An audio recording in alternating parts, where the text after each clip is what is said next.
বাংলাদেশের নিরীহ দিন মজুর মানুষ আমাদের যা ইনকাম আসে মিটার চালাইলে প্রবলেম হয় 2012 সালের মিটার, তারপরে যুগে যুগে চালের দাম, গ্যাসের দাম, বাড়ি ভাড়া, বিদ্যুৎ সমস্ত কিছুই বৃদ্ধি, কিন্তু আমাদের শ্রমের কোনো মূল্য বৃদ্ধি হয় নাই।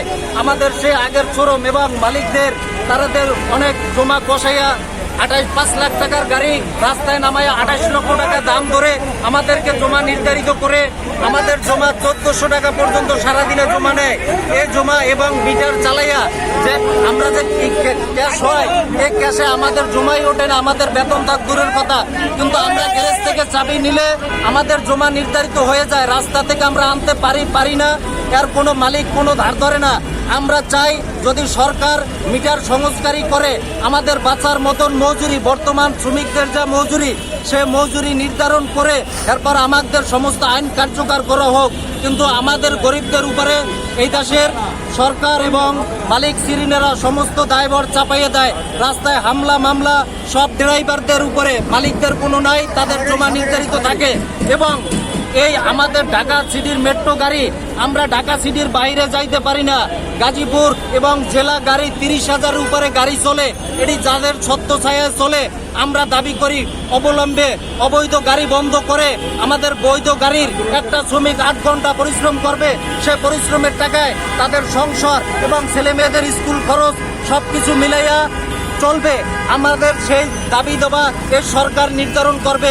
অন্তর্বর্তীকালীন সরকারের কাছে আমাদের এটাই দাবি, যদি সংস্কার করতে হয় তাহলে গরিবদের পক্ষে সংস্কার হবে, বুর্জোয়া শ্রেণীদের পক্ষে হবে না। এবং বাংলাদেশের বিআরটি থেকে মালিক শ্রেণীরা একসাথে বৈশা এদেশের শ্রমিকদের উপরে নিরূপিত নির্যাতন চাপাইয়ে দেওয়া হয়, তাদের কোনো সুযোগ সুবিধা দেওয়া হয় না। তারা কাজ করলে টাকা আছে, না কাজ করলে তাদের কোনো সুযোগ সুবিধা নাই।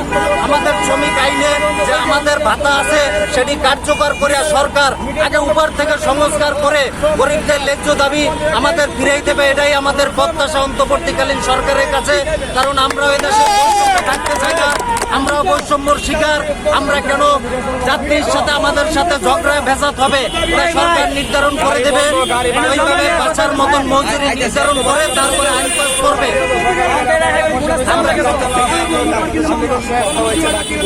আমাদের থেকে বিআরটি বলছে বর্তমান তারা আইন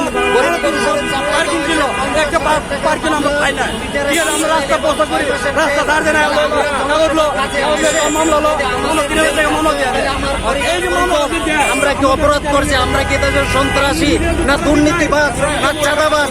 কিন্তু আমাদের দেশের আমাদের উপরে সমস্ত দায়ভার চাপাইয়া বুর্জোয়া শ্রেণী যারা মালিক পক্ষ আছে এবং সরকারি বিআরটি আছে তাদের মিল্লা আমাদের সরকারি যে আইনে জমা আছে সে জমা নির্ধারণ করে তারপর সংস্কার হোক। কিন্তু সংস্কার হওয়ার আগে আমাদের উপরে এই সরকার জুলুমভাবে আইন পাশ করে আমাদের জীবন জীবিকার একবারে ধ্বংসের পথে দিয়ে দিছে। আমাদের শোনেন, আমরা সকাল থেকে যদি বিকাল 5টা পর্যন্ত কাজ করি, তারপরও মালিকরা জমা কম নিতে চায় না। জমা করতে আনেন তো আপনারা দিবেন, ঠিক আছে। তারপরে দ্বিতীয়ত কথা, রাস্তা যানজটের জন্য আরো আমরা অস্থির হয়ে যাই। তারপরে আমরা যাত্রীদের সাথে কিছুর জন্য ঝগড়া করবো, আমরা ঝগড়া করতে রাজি না, ঠিক আছে। আমরা ঝগড়া করতে রাজি না। আর মালিকরা গাড়িগুলা রিপ্লেস পাইছে তারপরেও জমা কমায় না, সব ড্রাইভারদের উপর চাপ। 500 টাকা জমা, এই জায়গা জমা নেই 1200 1100 500 টাকা জমা নির্ধারিত করছিল 12 সালে। এই মিটার দেওয়ার কথা ছিল, ওই মিটারে বন্ধুরও কোনো 1 টাকা বাদ দেওয়া হয় নাই। এই জন্য সবাই মিটারে কেন মারবে? আচ্ছা, আপনারা বলছেন যে জমা বাড়াচ্ছে, এটা তো সরকার বাড়াচ্ছে না, এটা হচ্ছে যারা মালিক পক্ষ, মালিকদেরকে ধরেন। আপনারা কেন মালিক পক্ষের সাথে বসছেন না, বা মালিকরা মানে না, মালিকরা মানে না, চায় না, মালিকরা বসতে চায় না। মালিক পক্ষ আজকেও বলে গাড়ি চালানোর জন্য যে তোমরা গাড়ি চালাও না কেন? আমরা গাড়ি চালাবো, আমি বললাম যে আমরা গাড়ি চালাবো কিভাবে? আমরা গাড়ি চালাইতে গেলে 50,000 টাকার মামলা দিবে, 50,000 টাকার মামলা দিলে আপনি কি দায়ভার নিতে পারবেন? আপনার আমাদের কাছে 1,000 টাকা যদি আপনি ঋণী থাকেন, তো 1,000 টাকা উদ্ধার করতে আপনার 6 মাস লাগে, আমরা দিতে পারি না। তাহলে আমরা 50,000 টাকার মামলা দিলে তো আমি ঢাকা সাইডে 1,000 করবো, তখন আপনি টাকা পাবেন কোথায়? অতএব 50,000 টাকা মামলা আমরা চাই না। মিটার করে দিতে হবে।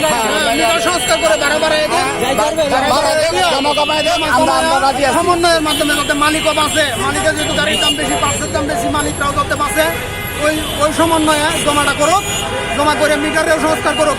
2007 সাল থেকে 12 সাল পর্যন্ত এর ভিতরে মিটার 12 টাকা ছিল 2 কিলো। এই মিটার এখনো রয়ে গেছে, কিন্তু এই মিটারে কেন আমরা চালাবো? কারণ এই ফাঁকা রাস্তার যাত্রী মিটারে যাইতে চায় না, মিটার চালা আমাদের পোষায় না, আমরা মিটার চালাতে চাই না। গাড়ির জমা বেশি, গ্যাসের খরচ বেশি, কাজের মজুরি বিল বেশি, 2 ঘন্টা 3 ঘন্টা আমরা কাজ করতে জায়গা, তাহলে মিটারে গাড়ি চালা জমা দেবো কোথেকে, আর আমরা বউ বাচ্চা পালবো কি দিয়া? এই জন্য মিটারে আমরা গাড়ি চালাই পোষানো করে বেতন নিতে পারি না। স্পষ্ট করে বলবেন যে আপনাদের প্রতিদিন জমা কত টাকা? আমার জমা এখন কিছু গাড়ি চলে আধা বেলা 750, আর যেগুলো ফুলবেলা চলে এগুলো 1200-1300 টাকা জমা, 400 টাকা 500 টাকা লাগে গ্যাস, তারপরে কাজ করে জায়গা 2 ঘন্টা 2 ঘন্টা সময় যায় কাজ করাইতে, এগুলো দিয়ে আমাদের পোষায় না। যদি আমরা আধা বেলা চালাই তাহলে আমাকে 1000 টাকা খরচ করে, 1000 টাকা দেওয়ার পরে আমাকে বেতন সকাল 6টা থেকে বিকাল 2টা আমাদের টাইম, এর ভিতরে আমাকে এই টাকা মেকআপ করা লাগে। প্রায় 1800-1700 টাকা মারলে 600-800 টাকা বেতন হয়, 1000 টাকা খরচ হয়। গ্যাস জারি করবো একটা দাবি মানা হয়েছে, এটা কি আপনারা খুশি? হ্যাঁ, এটা আমরা খুশি। যদি দাবি যদি মাইনা দেয় তাহলে আমরা খুশি। অপরাধ করলে আমাদেরকে মামলা দিক, সমস্যা না, আর গায়ে পাইতে মামলা নিব, কিন্তু জুলুম করে মামলা দেওয়া যাবে না। গ্যাসের দাম কমিয়ে দেওয়া হয়, সেক্ষেত্রে কি এই যে মামলা দেওয়ার যে নিয়মটা করা হচ্ছে ফল করতে হবে না? রাজি আছেন কিনা? হ্যাঁ, আমরা রাজি আছি। গ্যাসের দাম কমাবে, গাড়ি জমা কমাই দেবে। আমরা রাজি এখন আছি। গাড়ি জমা দেয় 1100 থেকে 1200 টাকা, 500 টাকার গ্যাস খরচ লাগে। মোট গাড়ি খরচ হয় 2,000 টাকা, সারাদিনও গাড়ি খরচ আসে না। আর মিটারে যদি চালাই 1000 টাকা ভাড়া করা নয়। এই আমরা এটা সমাধান করলে আমরা সরকারের কাছে অনেক খুশি হব।